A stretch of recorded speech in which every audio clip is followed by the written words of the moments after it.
Hello, আমি প্রীতিকা ঘোষ। আমি মানিকতলা ইচ্ছাপুর থেকে এসেছি বাবার কাছে। আমি এর আগে আমার একদম পড়াশোনায় একটু মন লাগছিল না, কিন্তু বাবার কাছে আসার পর অনেকটা ইমপ্রুভমেন্ট। আমি এই বোর্ডস দিয়েছি, আমার ফার্স্ট ডিভিশন মার্কস এসছে উইথ 3 সাবজেক্ট লেটার। আমি খুবই খুশি যে বাবার জন্যই আজ আমি এটা করতে পেরেছি। এবং আমি আপনাদেরকেও বলবো যে এখানে আসবেন, যে কোনো অসুবিধা বাবাকে বললেই সেটা সব কিছুর সলিউশন হয়ে যায়। খুবই ধন্যবাদ, আসবেন, এখানে ভিজিট করবেন। আর আমি মিষ্টিও দিয়েছি বাবাকে, আর আশা করছি আমার পরে ফিউচারে যা হবে ওটাও বাবা ঠিক সলিউশন বের করে দেবে। Thank you.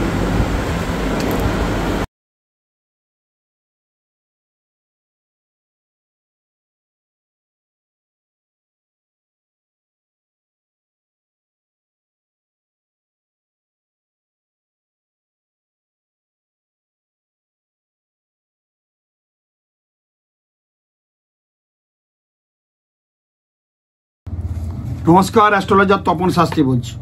আজকে আমি একটা গোচর নিয়ে বলবো, যে গোচরটা আপনাদের কিছু রাশির ভালো মন্দ হবে, আর কিছু রাশির কিন্তু খারাপ হওয়ার সম্ভাবনা কিন্তু প্রবলভাবে যোগ দেখা দিচ্ছে। তার মধ্যে কয়েকটা রাশির কিন্তু ভালো আছে, তার মধ্যে মূলত 3-4টে রাশির খুব খারাপ হবে এই গোচরের ফলে। যে গোচরটা আগামী 6ই জুন, আমি বারবার বলে আসছি, সেই গোচর কিন্তু মঙ্গল সিংহ রাশিতে প্রবেশ করছে, কর্কট রাশি থেকে হয়ে সিংহ রাশিতে কিন্তু প্রবেশ করছে মঙ্গল। এবং অলরেডি মে মাসে কিন্তু কেতু ওখানে ঢুকে আছে। তার কেতু মঙ্গল যোগটা সৃষ্টি হচ্ছে। কোথায় হচ্ছে? কালপুরুষের পঞ্চম ঘরে।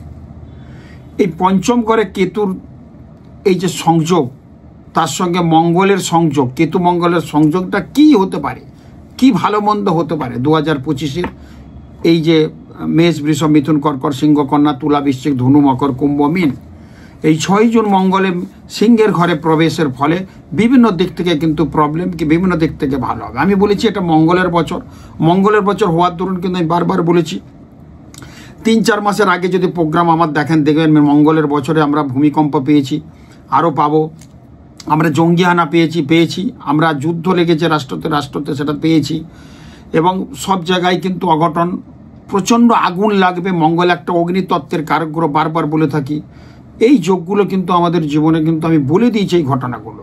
বাস অ্যাক্সিডেন্ট হবে, প্লেন ক্র্যাশ হবে, বিভিন্ন দিক থেকে মঙ্গল এগুলো কিন্তু করায়। 2025 মানে 2+, 0+5+2 মানে 25, মানে 2025 মানে 9 সংখ্যা হচ্ছে। 9 হচ্ছে মঙ্গলের সংখ্যা, 1 রবির সংখ্যা, 2 চন্দ্র, 3 বৃহস্পতি, 4 রাহুর সংখ্যা, 5 বুধ, 6 হচ্ছে শুক্র, 7 হচ্ছে কেতু, 8 হচ্ছে শনি, 9 হচ্ছে মঙ্গল, 10 হচ্ছে রবি, 1+0 মানে রবি। প্রত্যেকটা সংখ্যাতত্ত্বের বিচারে কিন্তু 2025টা আসছে মঙ্গলের বছর। আমি এর আগে বলেছি মঙ্গল একটা অগ্নিতত্ত্বের কারক গ্রহ, আগুনের কারক গ্রহ। এবং মঙ্গল শনি এক ঘরে যাদের আছে তাদের বাড়িতে কিন্তু আগুন লাগবে, মিলিয়ে নেবেন আমার কথা। শনি একটা বায়বীয় গ্রহ, মঙ্গল অগ্নিতত্ত্বের গ্রহ। শনি মঙ্গল যোগটা কিন্তু ভালো না, এটা অঙ্গারক যোগ বলে। অঙ্গারক যোগ মানে সব পুড়িয়ে দিবে, ছাড়কার অঙ্গার, কয়লা। শনি মঙ্গল যদি কারোর এক ঘরে থাকে তাহলে 2025 কিন্তু সাবধান। ইলেকট্রনিক্স দ্রব্য কিন্তু আপনারা বন্ধ করে রাখবেন, বাইরে গেলে কিন্তু চাবি তালা দিয়ে যাবেন। চুরি ডাকাতি এবং পুড়ে যাওয়ার সম্ভাবনা প্রবল। কাগজপত্র, টাকা পয়সা, আলমারি পুড়ে যেয়ে ছাড়কার হয়ে যেতে পারে। বিভিন্ন জায়গায় এবছর কিন্তু হয়েছে, সরকারি নথিপত্র পুড়েছে, আগুন লেগেছে, কারখানা পুড়ে গেছে, বিভিন্ন দিক থেকে আগুন, দেশ বিদেশ মিলিয়ে আগুনের 6 লাখ। বছরের শুরুতে ক্যালিফোর্নিয়া আগুন লেগে প্রচণ্ড ধ্বংস হয়ে গেছে, ক্ষতি হয়ে গেছে। ভারতবর্ষ তথা পৃথিবীর সব জায়গায় মঙ্গলের এই প্রভাবটা কিন্তু আমাদের দিচ্ছে। বিশেষ করে মঙ্গলের প্রভাবটা কিন্তু আমাদের এফেক্ট করেছে বেশি ভারতবর্ষে। কারণ ভারতবর্ষের রাশি কিন্তু মকরের অধিপতি শনি যেই সরে গেছে, কাছাকাছি সময়ই কিন্তু জায়গাটা হয়েছে। শনি এখন মকরের ঘর থেকে চলে গেছে কোথায়? 29 মার্চ রাত 10:40 শনি কিন্তু প্রবেশ করেছে মকর থেকে কুম্ভ রাশিতে। যার ফলে কুম্ভ রাশির 2.5 বছর, মীন রাশির 5 বছর, মেষ রাশির 7.5 বছর কিন্তু 7.5-এর একটা প্রভাব কিন্তু চলছে। এই জায়গাগুলো মঙ্গল কিন্তু অবস্থানের পরে কয়েকটি রাশির কিন্তু ভালো মন্দ যাবে। সেই নিয়ে একটা সামান্য একটা আলোকপাত করবো, আরও ডিটেলস আমি বলবো। সাবধান বাণী করবো কিন্তু প্রত্যেকের উদ্দেশ্যে কিন্তু সাবধান বাণী করে দেবো, একটু সাবধান সতর্কতার মধ্যে থাকবে। মঙ্গল দৃষ্টি দেয় কিন্তু সবসময় 4র্থ, 7ম এবং 8মে। মঙ্গল একটা অগ্নিতত্ত্বের কারকগ্রহ, সাহসিকতার কারকগ্রহ। মঙ্গল একটা পুলিশ প্রশাসন, সিবিআই, ইডি, গোয়েন্দা বিভাগে যারা চাকরি করে তাদের মঙ্গল ভালো না থাকলে ভালো পুলিশ অফিসার হবে না, ভালো সিবিআই দপ্তরের বড় কর্তা হতে পারবে না, ইডির বড় কিছু হতে পারবে না, পুলিশে ভালো চাকরি করতে পারবে না যদি মঙ্গল যদি ভালো না থাকে। মঙ্গল সাহসিকতার পরিচয়। মঙ্গল হচ্ছে সেনাপতির কারক গ্রহ। সেই মঙ্গল কিন্তু ডিস্টার্ব যদি থাকে কারোর ছকে, মঙ্গল শনির সাথে যুক্ত, মঙ্গল রাহুর সাথে যুক্ত, তাহলে কিন্তু জায়গাটা কিন্তু ভীষণ খারাপ হবে। সেই ক্ষেত্রে যদি থাকে ছকটা ভালো জ্যোতিষীর কাছে দেখিয়ে নেবেন আপনার ছকে কোথায় কি আছে। আমরা যদি বুঝতে পারেন খুব ভালো হয়, নাহলে কিন্তু ডিস্টার্ব হওয়ার সম্ভাবনা কিন্তু খারাপ। কেতু এখন সিংহেতে গেছে, মঙ্গলের সঙ্গে যুক্ত হয়েছে। 6 জুন মঙ্গল ওখানে ঢুকেছে। কুম্ভের ঘরে এখন কিন্তু রাহুর প্রবেশ আছে এবং মঙ্গল কেতু বারবার বলছে একত্রিত হয়েছে। রাহুর দৃষ্টি থাকবে আবার ওই মঙ্গল কেতুর উপরে। রাহুর দৃষ্টি মঙ্গলের উপর মানে বিভিন্ন দিক থেকে প্রবলেম হতে পারে। বিশেষ করে যাদের সিংহ রাশি, সিংহ লগ্নে এই সময়টা একটু সাবধান, সতর্কতার মধ্যে থাকবেন। বারবার বলে দিচ্ছি। জুলাইয়ের পর থেকে কিন্তু শনি আবার বক্রি হয়ে যাবে। 80 দিন থাকবে, এটা থাকবে নভেম্বর পর্যন্ত বক্রি অবস্থায় কিন্তু থাকবে। এবং মিনে শনি থাকবে 2027 3 জুন পর্যন্ত। শনি কিন্তু ওখানে প্রায় 2.5 বছর কিন্তু থাকবে। রাহুর সাথে ওখানে দৃষ্টি দেবে। মঙ্গল শনির এই যে মঙ্গল কেতুর যে কনজাংশন, এই জায়গাটা কিন্তু ভীষণ খারাপ হওয়ার কথা কিছু কিছু মানুষের। আরও কিন্তু দেশে কিছু অঘটন ঘটবে কিন্তু মঙ্গল কেতুর এই কনজাংশন। আমি জানি কেতুর সঙ্গে রবির সদ্ভাব নাই, সেখানে রবির ঘরে কিন্তু কেতুর অবস্থান এবং তার সাথে মঙ্গল করেছে। মঙ্গল রবির সঙ্গে সম্পর্ক ভালো আছে, মঙ্গলের সঙ্গে কেতুরও সম্পর্ক আছে। কিন্তু কেতু যেহেতু রবির ঘরে আছে, রবি কেতুকে আমরা গ্রহণ দোষ বলি। সব ক্ষেত্রে কিন্তু গ্রহণ লেগে যাবে। বিশেষ করে সিংহ রাশির ক্ষেত্রে একটু সাবধান, সতর্কতার মধ্যে থাকবেন। যাদের 6 জুনের পর থেকে যাদের সিংহ রাশি, তাদের ক্ষেত্রে একটু 19-20 হওয়ার কিন্তু যোগ আছে। আমি আপনাদের সাবধান করে দিলাম। এই যে ঘটনাটা ঘটেছে মঙ্গল কেতুর যে যোগটা, এই যোগটা কিন্তু একটু 19-20 হবে। বারবার বলছি একটু খেয়াল রাখবেন, একটু সতর্কতার মধ্যে রাখবেন, দেখবেন অনেক ভালো হবে। কন্যা রাশির ক্ষেত্রেও কিন্তু ওটা ভালো যাবে না। কন্যা রাশির কিন্তু দ্বাদশে এই জায়গাটা সৃষ্টি হয়েছে। দ্বাদশ ঘর থেকে আমরা বলি ব্যয়স্থান। ব্যয়স্থানে কিন্তু প্রচুর ব্যয় হয়ে যাবে, টাকা পয়সা বেরিয়ে যাবে, চাকরি খোয়া যেতে পারে, বিভিন্ন দিক থেকে কিন্তু প্রবলেম হতে পারে যাদের কন্যা রাশি। Be careful. এই মঙ্গল কেতুর যে অবস্থান এবং সেটা রবির ঘরে কেতুর অবস্থান, রবি কেতুকে আমরা একসঙ্গে থাকলে বলি গ্রহণ দোষ বলি। অথচ মঙ্গলের সঙ্গে কেতুর কিন্তু সদ্ভাব আছে। আবার মঙ্গলের সঙ্গে রবির কিন্তু খুব ভালো বন্ধু গ্রহ। যেমন শনি কোথায়, শনি মঙ্গল যোগটা খুব খারাপ। শনি যদি মঙ্গল যদি কারোর কুম্ভের ঘরে থেকে খারাপ, আবার মঙ্গল দেখবেন আর যদি মকরের ঘরে থেকে সে আবার উচ্চস্থ।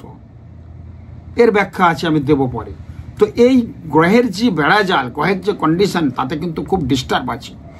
আর কারা মকর রাশির ক্ষেত্রে একটু খারাপ হতো। মকর রাশির এমনিই কিন্তু ভালো আছে, বৃষ রাশির এমনিই ভালো আছে, কিন্তু সারা জীবন সবসময় তো ভালো যাবে না। ভালো তো আছেই, ভালো আছেই মানে আমরা হয়তো আনন্দ ভালো, আনন্দ উচ্ছ্বাস ভালো না, হয়তো বিরাট কিছু করে ফেললেন। মকর রাশির তপন শাস্ত্রী বলেছে ভালো, আরও জ্যোতিষ বন্ধুরা বলেছে ভালো না। বন্ধু, এই সময়টা একটু ডিস্টার্ব রাখতে হবে। জুলাই মাসে কিছু ঘটনা ঘটতে পারে যাদের মকর রাশি, কারণ মকর রাশির ক্ষেত্রে কিন্তু একটু ডিস্টার্ব। অষ্টমে এই ঘটনাটা ঘটেছে। অষ্টম ঘরতে মারক স্থান বলে, বিরাট না, অ্যাক্সিডেন্ট দুর্ঘটনা হতে পারে যাদের মকর রাশি, তাদের ক্ষেত্রে একটু ডিস্টার্ব হয়। আমার অনুষ্ঠানে যারা দেখছেন ভাববেন এই তো তপন শাস্ত্রী কদিন আগে প্রোগ্রাম করলে বলে মকরের খুব ভালো আছে। বন্ধু, মকরের ভালো আছে, ঠিক আছে, ভালো হবেও। বিরাট কিছু খারাপ ছিল সেটা হবে না, কিন্তু কিছু তো খারাপ হতে পারে। আমার প্রচণ্ড অর্থ আসবে, তা বলে আমার অ্যাক্সিডেন্টও হবে না। ভালো তো অর্থ আসলে একটু ভালো লাগে। প্রচণ্ড ইনকাম হবে, তা বলে আমার বইয়ের শরীর খারাপ হবে না, আমার ছেলের ডিমোশন হবে না বা প্রমোশন হবে না। হতে পারে কিছু 19-20 নিয়ে কিন্তু আমাদের জীবন কিন্তু চলছে। কেউ বলবে না যে আমি 10 দিন ভালো থাকবো, 200 দিন ভালো থাকবো, 100 দিন ভালো থাকবো। অর্থাৎ গ্রহের বেড়াচাল কিন্তু আপস অ্যান্ড ডাউন কিন্তু করেই, যার ফলেই তো গোচর, ট্রানজিট, দশা এবং অন্তর্দশা। এই দশা অন্তর্দশার ফলে কিন্তু আমাদের জীবন কিন্তু কম বেশি আপ ডাউন করে। গ্রহের ট্রানজিট গোচরের ফলেই কিন্তু আমাদের কিন্তু বিভিন্ন দিক থেকে প্রবলেমগুলো দেখা দেয়। সেই ক্ষেত্রে বলবো মকর রাশি আমি সাবধান করে দিলাম। মকর রাশি আর কি আবার মীন রাশি। মীন রাশির কিন্তু ষষ্ঠ ঘরে এই মঙ্গল কেতুর অবস্থান। ষষ্ঠ ঘর থেকে আমাদের কিন্তু বিপদ আপদ সম্পদ, ষষ্ঠ ঘর থেকে আমরা শত্রু বাড়বে মীন রাশির ক্ষেত্রে। জুলাই থেকে দেখবেন একটা ঘটনা ঘটতে পারে, এই শত্রু বেড়ে যাবে, নিজের লোক শত্রুতা করবে, ভাই বোনদের সঙ্গে শত্রুতা করবে। মঙ্গল আবার ভ্রাতার কারক গ্রহ, সে আবার কেতুর সাথে যুক্ত, রবির ঘরে সিংহের ঘরে অবস্থান করেছে। ভাতা ভগ্নির সাথে একটা সম্পর্ক দূষণ হতে পারে। বাকি রাশির কিন্তু মোটামুটি ঠিকই আছে।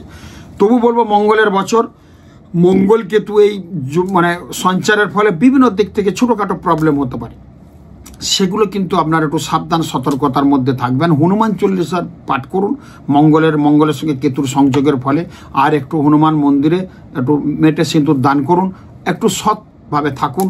মঙ্গলবার পারলে যদি পারেন নুন খাবেন না, যদি নুন খেতে হয় তাহলে সৈন্ধব লবণ, একটা সিন্ধুক নুন যেটা আমরা বলি গদা বাংলায়, সৈন্ধব লবণটা খাবেন, তাহলে কিন্তু খুব ভালো হবে। এবং আপনাদের যে অশুভ যে রাশিগুলোর কথা বললাম, কি রাশির মকর বললাম, তার সঙ্গে বললাম মকর রাশির একটু খারাপ যাবে বললাম, কন্যা রাশির একটু খারাপ যাবে বললাম, সিংহ রাশির একটু খারাপ যাবে বললাম, এবং মীন রাশির একটু খারাপ যাবে। এই খারাপগুলো যাবে, বাকি যে রাশিগুলো আছে মোটামুটি আপনারা ধরতে পারেন খুব ভালোর দিকে যাবে, ভালোর দিকে হবে। আপনারা খেয়াল রাখবেন এবং একটু সতর্কতার মধ্যে থাকবেন। আরও কিন্তু দেশ বিদেশে এই ট্রানজিটের ফলে কিন্তু অনেক ঘটনা ঘটতে পারে। আমাদের ওয়েস্ট বেঙ্গলে রাজনৈতিক অনেক যুদ্ধ লাগতে পারে, আরও জুলাইয়ের পর থেকে মিলিয়ে নেবেন, বিভিন্ন দিক থেকে প্রবলেম হতে পারে, খুন খারাপি রাহাজানি ডিস্টার্ব হতে পারে। কিন্তু আবার রাহুর দৃষ্টি হচ্ছে ওই ঘরে আবার আছে, কেতু রবির ঘরে বসে আছে, যশ জগৎ ভালো ভালো মানুষের মান সম্মান আনি হবে। বিশেষ করে যাদের সিংহ রাশি, বিশেষ করে মকর রাশি, যাদের কন্যা রাশি, মান সম্মান ও টাকা পয়সা সব গোলমাল হবে। ইডি আবার কিন্তু হানা দিতে পারে, ওইসব রাশিগুলো একটু সাবধান সতর্কতার মধ্যে থাকবেন। কথাবার্তা একটু কম বলবেন, কথার ফলেই কিন্তু বিভিন্ন দিক থেকে মান সম্মান, শত্রুতা, ডিমোশন, এইসব বিভিন্ন দিকগুলো হয়। কিন্তু কথা যদি বাক শক্তি, আমি বারবার বলে দেখে একটা প্রোগ্রামে মিলিয়ে নেবেন, বাকটা মানে কথা যদি আপনার ববার শত্রু নেই বলে, কথাবার্তা বললেই বলার জন্যই কিন্তু কথা যদি ভেবে চিন্তে আমরা বলে থাকি তাহলে কিন্তু কোনো ডিস্টার্ব হবে না, ববার শত্রু নেই বলি। শাস্ত্র বলছে যা করবে তোমরা সব গিলে নেবে, আর উগড়াবে কম, বলবে কম কথা, সব কিছু যে যা বলছে শুনে নেবে, নালে কিন্তু বিপদ হতে পারে। আর কথার মধ্যেই কিন্তু সব কিছু চলে। আমাদের ভারতবর্ষর প্রধানমন্ত্রী নরেন্দ্র মোদীজি আর ট্রাম্পের সঙ্গে একটা কোনো চুক্তি হচ্ছে, আগে কথা হয়, এই কথার মধ্যে যদি গোলমাল না হয়, মৌ চুক্তি যেটা কথার মধ্যে আগে হয়, তারপরে কিন্তু লিখিত পরিত হয়ে আমার রপ্তানি আমদানির ব্যাপারগুলো হয়। এই কথার মধ্যে মিষ্টতা মধুরতা না থাকলে কিন্তু ডিস্টার্ব। আমাদের সংসারে কিন্তু স্বামী স্ত্রীর মধ্যে সম্পর্ক দূষণ হয় কথার জালে, কথার বেড়া জালেই গণ্ডগোল হয়। শ্বশুর বৌমা আছে, কথাবার্তা যদি একটু ঠিক মতো বলা যায় তাহলে সংসারে অশান্তি হলে, শাশুড়ি বৌমার সঙ্গে একটু সম্পর্ক যদি ভালো করা যায় তা গলত। আমরা কথা, এই যে ঘটনাগুলো বললাম, মকর রাশির ক্ষেত্রে সাংসারিক একটা অশান্তি লাগতে পারে, কন্যা রাশিতে সাংসারিক, সিংহ রাশিতে সাংসারিক, এই রাশিগুলোর কিন্তু মীন রাশির ক্ষেত্রে সাংসারিক অশান্তিটা ভীষণ হবে। বারবার বলবো কথা কম বলুন, সুন্দরভাবে থাকুন, দেখবেন ভালো হবে। বোবার সত্য নেই, বারবার বোঝে, যা কিছু বলবে সব গিলে নেন। আর কথা বলবেন কম, কথা বললে পরমায়ু বেশি, কম কথা বললে পরমায়ু বেশি পড়ে, শত্রু কমে, বিভিন্ন দিক থেকে কিন্তু ভালো হয়। তো এই রাশিগুলোর কিছু ডিস্টার্ব পাচ্ছে, বাকি যে রাশিগুলোর আছে সেগুলো কিন্তু ভালো আছে। তো ঘটনা যেটা বলছি আর কি, দেশে আমাদের ভারতবর্ষ তথা পশ্চিমবঙ্গে অনেক অঘটন ঘটতে পারে এই ঘটনার পরে। বলতে মান সম্মান, যশ, যোগাযোগ অনেক কিছু পাওয়ার ছিল, সেগুলো কিন্তু হারাতে হবে। এই যোগগুলো কিন্তু পাওয়া যাচ্ছে, আপনারা খুব ভালো থাকুন, খুব ভালো। আরও আমি সঞ্চার নিয়ে আমি জিস্ট বললাম, এটা কিন্তু অনেক বিচার আছে, আরও কিছু রাশির ভালো মন্দ আছে, আরও কিছু রাশির কিন্তু এই ভারতবর্ষ তথা পশ্চিমবঙ্গের ডিস্টার্ব আছে, সেটা আমি পরের স্টেজে, আর যেন প্রাথমিক স্টেজে 6ই জুন মঙ্গলের এই অবস্থান সিংহের ঘরে, তার সঙ্গে কেতু মে মাসে চলে এসছে, রাহুর দৃষ্টি ওখানে আছে, শনি ঢুকে আছে কোথায় এখন কুম্ভের ঘরে, এখন বৃহস্পতি, রবি এবং বুধ বসে আছে মিথুনের ঘরে, এবং রাহু বসে আছে কোথায় কুম্ভের ঘরে, শুক্র বসে আছে মেষের ঘরে।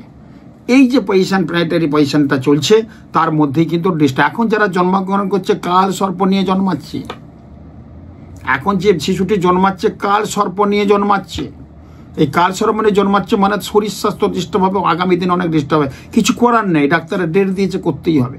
এখন কিন্তু অনেকগুলো ঘর খালি আছে, কি ঘর? মকরের ঘর খালি, ধনুর ঘর খালি, বৃশ্চিকের ঘর খালি, তুলার ঘর খালি এবং কন্যার ঘর খালি। এই যে 5টা ঘর পরপর আছে একদিকে গ্রহ, এটা কুলিক কালসর্প যোগের মধ্যে কিন্তু পড়ে যাবে। আর কালসর্পযোগ নিয়ে জন্মানো মানেই বুঝতে পারছেন কিচ্ছু করার নেই, জন্ম ডেট দিতে হবে, এগুলো আবার ওভারকাম করে কালসর্পযোগ কাটানো যায়। আমি চলে যাচ্ছি সামনেই কামাখ্যা ধামে, কামাখ্যাং বরদে দেবী নীলপর্বত বাসিন্নই তং দেবী জগতক মাহাতো যোনি মধ্যে নমস্তুতে। আগামী 25শে জুন কামাখ্যা ধামে আমি পৌঁছাচ্ছি। 26 তারিখে আমার যজ্ঞ হবে, 27, 28, 29 আমি যজ্ঞ করব। 26 তারিখে রাত্রে আমি পুজো পাঠে থাকবো। 26 তারিখ আমি মোটামুটি 12টা থেকে 3টে 4টে পর্যন্ত 5টা পর্যন্ত আসামবাসীদের জন্য আমি ওখানে লোকজন দেখব, কারণ অনেকে খুঁজে আমাকে, অনেক এখানে হোটেলে এসে আমাকে দেখাই কলকাতায়, ওখানে আমার পার্টিকুলার চেম্বার নেই, বাইরে আমি চেম্বার করি না, সবাই জানে। কলকাতার চেম্বার আমি খাওয়ার সময় পাইনি, এক একটি ক্লায়েন্ট আসে 3 ঘন্টা লাইন দিয়ে আমার দেখা পাই চেম্বারে, দেখে নেবেন সর্বজনস্বীকৃত। এটা 28-30 জন নতুন লোক দেখতে হয় আমাকে প্রতিদিন, তার সঙ্গে আগের দিনের যারা এসেছে তারা রেমেডি নেবে, কিছু পুরনো লোক মিষ্টি খাতে এসছে, কিছু পুরনো লোকের কথাবার্তা বলতে এসছে, ছেলেটা ভালো রেজাল্ট করেছে তার জন্য বলতে এসছে, কী নিয়ে পড়বে তারও একটা ভিড় থাকে। তাহলে একটা 70-80 জন পার ডে লোক আমাকে ডিল করতে হয় সবসময়। কোনো মানুষের একটু কাজ কম হয়েছে, কাজটা ঠিকমতো হয়নি, আমার কাছে বলতে এসছে। আমি তো ভগবান না, এভরিথিং ইজ প্রিডেস্টিং, সবই পূর্বাণীর দায়িত্ব। আমি যদি বলি সব পারি সেটা একদম ভুল, কিন্তু ঈশ্বরের এমন আশীর্বাদ আছে। প্রায় 38 বছর এই জগতে আছি আমি, 17 লক্ষ লোক দেখেছি আমি। সিথির মোড় চেম্বার আছে আমার, ওখানে প্রায় 24 বছর বসছি। হাওড়াতে 24 বছর বসছি। বেহালা ওখানে আমার বাড়ি কাম মন্দির, ওখানে বসেছি 38 বছর চলছে। আমি এখন নিউ টাউনে বাড়ি করে চলে এসেছি, নিউ টাউনে আমার চলছে বহুদিন। তো প্রত্যেকটা মেদিনীপুরে বসছি 22 বছর। এই যে এতদিন একটা চেম্বারে বসা কম কথা নাই, আমি মনে করি এটা আমার বিরাট একটা কৃতিত্ব। ওখানে আমার সঙ্গে যারা সিথির মোড়ান্ত প্রায় 24-28 জন জ্যোতিষী বসতো, কেউ নেই আর, 1-2 ছাড়া আমি আছি। হাওড়াতেও তাই, শুধু আমি গেলেই ওখানে আমি প্রতি শনিবার বসি হাওড়াতে। তো এই চেম্বারগুলো করছি মানে কাজ হচ্ছে। তো আমি চলে যাচ্ছি কামাখ্যা, আপনারা কামাখ্যা ধামে পুজো দেওয়ার জন্য পুজো দেওয়া চলছে। যারা পুজো দিতে চান নাম গোত্র নিয়ে পুজো দেওয়া হবে। সমস্ত চেম্বার খোলা আছে এখন, 25শে জুনের আগে আপনারা যাবেন, পুজো দেবেন, এবং পুজো দেওয়ার জন্য প্রসাদ, রক্তবস্ত্র, নির্মাল্য, মায়ের অক্ষয় নোয়া, অক্ষয় সিঁদুর, লক্ষ্মী করি সবাই পাবেন, সবাইকে আমি দেব। আর কামাখ্যা সর্বজনস্বীকৃত একটা রেজিস্টার তপন শাস্ত্রীর একদম ব্র্যান্ড, এবং সেটা খুব মক্ষম উপাচারে তৈরি করা হয় সর্বরক্ষা কবচ, যিনি সর্বদিকে রুখে দেবেন। সর্বরক্ষা কবচ, একটা রক্ষা কবচ বানাই আমি।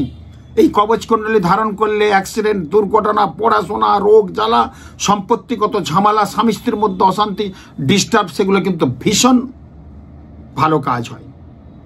এই সর্বরক্ষা কবচ যদি বানাতে চান চেম্বারে যাবেন, ওখানে একটি ফটো নিয়ে যাবেন, আপনার যে কোনো ফটো, ছোটো বড়, কারেন্ট ফটো হলে খুব ভালো হয়, ফটো নিয়ে যাবেন, মোবাইলে তুলে প্রিন্ট করিয়ে নেবেন, নিয়ে দেবেন, ওখানে প্রিন্ট করিয়ে দিতে হবে, নাম গোত্র লেখা হবে, কোনো ফিস লাগবে না।